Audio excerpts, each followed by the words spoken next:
ہمارے ہاں اگر تو وہ مال چھوڑ گیا ہے تو پھر تو بہت سارے رشتہ دار مستقل اس کے محلے میں مکان لینے کو تیار ہو جاتے ہیں، الا ماشاءاللہ۔ پھر تو بڑے سارے ایسے بھی رشتہ دار بن جاتے ہیں جن کو والد کی موجودگی میں کبھی زیارت کا موقع بھی نہیں ملا تھا۔ یہ مال جو یتیم کا ہے اس کی تو زیادہ حفاظت کرنی تھی۔ ہم کئی دفعہ مسئلہ بتاتے ہیں، لوگ فتویٰ بازی شروع کر دیتے ہیں۔ مجھے بلایا گیا کہ ایک صاحب کا انتقال ہو گیا تو ان کا ختم شریف ہے، تو بچے ان کے نابالغ ہیں، تو میں نے کہا کہ آپ اس طرح کریں، ان کے مال میں سے زیادہ پیسے نہ صرف کریں۔ نہیں جی نہیں، بڑے پیسے کمائے ہیں جی، اس نے ساری زندگی باہر نکالی ہے تو لاکھوں کروڑوں کمائے ہیں، تو چھوٹا گوشت پکائیں گے، بکرے کا گوشت پکائیں گے اور ہم ان کا ختم شریف دلائیں گے۔ تو میں نے کہا صاحب آپ رشتہ دار ہیں، ان کے بچوں کے مال کی حفاظت کریں۔ ختم شریف تو اس میں گوشت زیادہ ہونا ضروری نہیں، اس میں تو درد سے دعا کرنا ضروری ہے، اس میں تو تلاوت قرآن پاک کے سال ثواب میں ضروری ہے، ذکر اذکار ضروری ہے۔ لیکن کیا کیا جاتا ہے کہ بے دریغ مال ان کا اگر ہو تو، ایک حدیث پاک ہے بخاری مسلم میں، بڑے غور سے سنیے گا اور اس کے اندر جتنے پہلو ہیں ان پر پوری توجہ دیجیے گا کہ کہیں ہم ادھر آ تو نہیں گئے۔ رسول پاک صلی اللہ علیہ وسلم نا ہمارے لیے سب سے بڑے حکیم ہیں، سب سے زیادہ حکمت حضور نے ہمیں بتلائی ہے کہ اس رستے چلو گے تو بچو گے، اس رستے جاؤ گے تو ہلاک ہو جاؤ گے۔ نبی کریم علیہ السلام نے فرمایا، بخاری مسلم ہے، فرمایا 7 ہلاک کرنے والی چیزوں سے بچنا، اگر ان میں تم چلے گئے تو ہلاک ہو جاؤ گے۔ 7 چیزیں ہیں جو تمہیں ہلاک کر دیں، برباد ہو جاؤ گے، تباہ ہو جاؤ گے، ہلاکت کا سفر ہے یہ، 7 چیزوں سے بچو۔ یا رسول اللہ صلی اللہ علیہ وسلم وہ کون کون سی؟ تو حضور نے فرمایا اللہ کے ساتھ شریک نہ کرنا، ہلاک ہو جاؤ گے۔ دوسرا نبی پاک صلی اللہ علیہ وسلم نے فرمایا جادو نہ کرنا، ہلاک ہو جاؤ گے، ہلاک۔ اور یار جسے حضور فرما رہے ہیں ہلاک ہو جائے وہ بچے گا؟ نبی پاک صلی اللہ علیہ وسلم نے تیسرے نمبر پر فرمایا جس شخص کے قتل کرنے کو اللہ نے حرام قرار دیا ہے اسے قتل نہ کرنا، ہلاک ہو جاؤ گے۔ چوتھے نمبر پر رسول پاک علیہ السلام نے فرمایا سود نہ کبھی بھی کھانا، ہلاک ہو جاؤ گے، ہلاک۔ بڑی بڑی دلیلیں دی بینک والوں نے، بڑا سمجھایا تو حاجی صاحب مان گئے، محترم مان گئے، کہنے لگے نہیں جی نہیں وہ کاروبار میں لگاتے ہیں۔ بڑے بھولے بالے ہیں ہم، پتہ سارا ہے۔ اور دیکھو سب کاموں کے باوجود مستقل بینکوں میں پیسے اس اکاؤنٹ میں رکھے ہوئے ہیں جہاں سے مستقل سود آتا ہے۔ حضور نے فرمایا نہ کرنا یہ کام۔ تو کہتے میں سود پہ پیسے لے کے کاروبار چمکاؤں گا، تیرے نبی پاک نے تو فرمایا تو ہلاک ہو جائے گا۔ تو کہتا ہے میں میل لگاؤں گا، حضور نے تو فرمایا ہلاکت ہے۔ تو کہتا ہے میں بڑا کچھ کر جاؤں گا تو ہلاکت ہے۔ اچھی طرح سمجھ لیں، اصل مال بھی ضائع ہو جاتا ہے اس بندے کا جو سود کا مال ملا لیتا ہے، اصل برکت بھی اڑ جاتی۔ اور میرے نبی پاک صلی اللہ علیہ وسلم نے 5ویں نمبر پہ فرمایا یتیم کا مال نہ کھانا، ہلاک ہو جاؤ گے۔ نہ کھانا ان کا مال، یہ کروڑوں ہو، اربوں ہو یا 10 روپے ہو، یتیم کا پیسہ نہ کھا جانا، ہلاک ہو جاؤ گے، ہلاکت تمہیں آ لے گی۔ اور پھر 6 نمبر پر نبی پاک علیہ السلام نے فرمایا کفر سے جہاد ہو رہا ہو تو کبھی پیٹ پھیر کے بھاگنا نہ، ہلاک ہو جاؤ گے۔ اور 7ویں نمبر پر اللہ کے رسول نے فرمایا بے قصور اور بے گناہ عورت پر تہمت نہ لگانا، بلا وجہ بہو کے کھاتے نہ کچھ ڈال دینا، بلا وجہ بھابھی اور بیوی اور کسی بھی خاتون پر کوئی الزام بے قصور عورت پر بہتان نہ لگانا۔ مار مار کے ایک شخص نے بحال کر دیا بیوی کو اور بعد میں پتا چلا کہ جی مجھے شاک ہے تعویذ کراتی ہے۔ کیا آپ کی سوچ ہے؟ مسلمان اللہ کو ماننے والا اور اس باتوں پر الزام لگائے گا تعویذ کرا کے لاتی؟ بے قصور عورت پر بہتان، ایک تو بات ہے اسے مارنا اور ایک یہ ہے کہ کوئی تکلیف دینا، اور ایک خالی اتنی بات کی کہ بہتان بھی نہ لگانا، اس پر الزام نہ لگانا، یعنی تم نے صرف بے قصور عورت پر الزام ہی لگایا تو حضور فرماتے ہیں ہلاک ہو جاؤ۔ یہ ہلاکت والا کام ہے، لیکن ہم بغیر سوچے سمجھے کہہ دیتے ہیں اس نے کہا ہے، اس نے کیا ہے، یہ کرتی ہے، یہ کام نہیں کریں۔ یہ 7 وہ چیزیں ہیں جو ہلاک کر دیں گی۔ نبی پاک صلی اللہ تعالی علیہ وآلہ وسلم فرماتے ہیں میں نا جنت کا دروازہ کھولوں گا تو ایک عورت کو نا میں سبقت لے جاتے ہوئے دیکھوں گا، یعنی وہ جلدی سے جنت میں داخل ہو رہی۔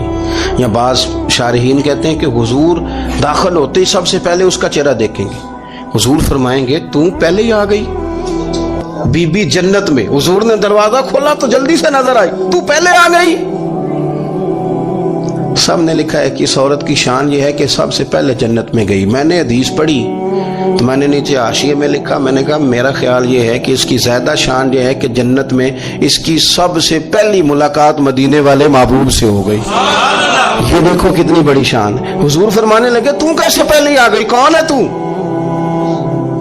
وہ کہنے لگی حضور میں بیوہ ہوں، میرے بچے یتیم تھے، میں نے ان کی خاطر نہ بیٹھی رہی، میں نے نکاح نہیں کیا، میں نے ان یتیموں کی پرورش کی، بیوہ بن کے زندگی گزار دی، ان یتیموں کے لیے بیٹھی رہی۔ اس کو جائز ہے، یہ کر سکتی تھی، لیکن اس نے سوچا کہ میں ان کی نگہبانی یتیموں کے لیے بیٹھی رہی۔ آج شان یہ ہے کہ مدینے والے کے لیے جب دروازہ کھلا ہے تو اس بی بی کو بھی رب کریم نے فوراً ہی جنت عطا فرما دی۔ یہ سب سے پہلے گئی۔ میں نے دیکھی ہیں ایسی عورتیں 23 سال میں بیوہ ہوئی پر عمر بچوں کے نام کر دی۔ اسے پتہ تھا کہ کل کو جب یہ بڑے ہوں گے تو یہ اپنے کمرے کا دروازہ بند کر لیں گے، یہ نہیں پوچھیں گے کہ اماں سوئی ہے کہ جاگ رہی ہے، ان کا آنا جانا الگ سے ہو جائے گا، ان کے تعلقات اپنے ہو جائیں گے، پر یہ بیٹھی رہی، یہ بیٹھی رہی۔ اس نے بچوں کو وقت دیا تو بچے تو کیا اس کو صلہ دیتے تھے، رب نے یہ صلہ دیا ہے کہ سب سے پہلے اسے جنت میں داخلہ عطا فرمایا۔ ابو داؤد شریف میں مسند امام احمد بن حنبل میں حدیث ہے، نبی پاک صلی اللہ علیہ وسلم کے چچا زاد تھے حضرت جعفر طیار، مولا علی شیر خدا کے بھائی تھے، جنگ موطا میں شہید ہو گئے۔ وہاں سے کوئی خبر لے کے نہیں آیا، لیکن رب خبریں دیتا ہے نا اپنے حبیب کو، اللہ غیب کے خزانوں کی کنجیاں دیتا ہے اپنے محبوب کو۔ نبی کریم صلی اللہ تعالی علیہ وسلم نا ان کے گھر گئے، ان کی زوجہ کا نام اسماء بنت امیس تھا۔ حضور نے فرمایا اسماء میرے بھتیجوں کو میرے پاس لاؤ، محمد بن جعفر اور عبداللہ بن جعفر رضی اللہ تعالیٰ عنہ۔ بچے قریب آئے، حضور کو پتہ ان کے والد شہید ہو گئے۔ نبی پاک نے اپنی ناک مبارک ان کے رخساروں پہ رکھے، پھر حضور نے ان کا ماتھا چوما، پھر نبی پاک صلی اللہ علیہ وسلم نے سینے سے لگایا، فرمایا حجام کو بلاؤ نا ذرا، ان کے بال تراشے کتنے بڑے ہو گئے، حجامت ہونے والی۔ حضور پیار کر رہے تھے، آنکھوں میں آنسو تھے، تو جناب اسماء قریب آئیں، کہنے لگے حضور میرے شوہر کی کوئی خبر آ گئی ہے؟ تو نبی پاک صلی اللہ تعالی علیہ وسلم نے گردن مبارک اٹھائی تو آنکھوں میں آنسو تھے، فرمایا رب نے میرے بھائی کو شہادت کا درجہ عطا کیا ہے، فرمایا کوئی آہو بقا نہ کرنا میرے بھائی پر، اللہ نے اسے شہادت کا درجہ دیا ہے۔ حضرت جعفر طیار کے گھر والوں کے لیے حضور نے صحابہ کو حکم دیا کہ یہ غم میں ہیں، ان کے لیے کھانے پکا کے لاؤ۔ پھر نبی پاک ان بچوں سے پیار کرنے لگے، فرمانے لگے یہ جو ہے نا محمد بن جعفر یہ اپنے دادا جناب ابو طالب سے ملتا جلتا ہے، اور یہ جو عبداللہ بن جعفر ہے یہ تو سارا میرے ساتھ ملتا جلتا ہے۔ نبی پاک صلی اللہ علیہ وسلم پیار کرتے، باتیں کرتے، حضرت اسماء رونے لگیں۔ یہ ابو داؤد شریف میں مسند امام احمد بن حنبل میں چمکتے جملے۔ عرض کرنے لگی حضور میرے بچوں کا کیا بنے گا، کون کفالت کرے گا؟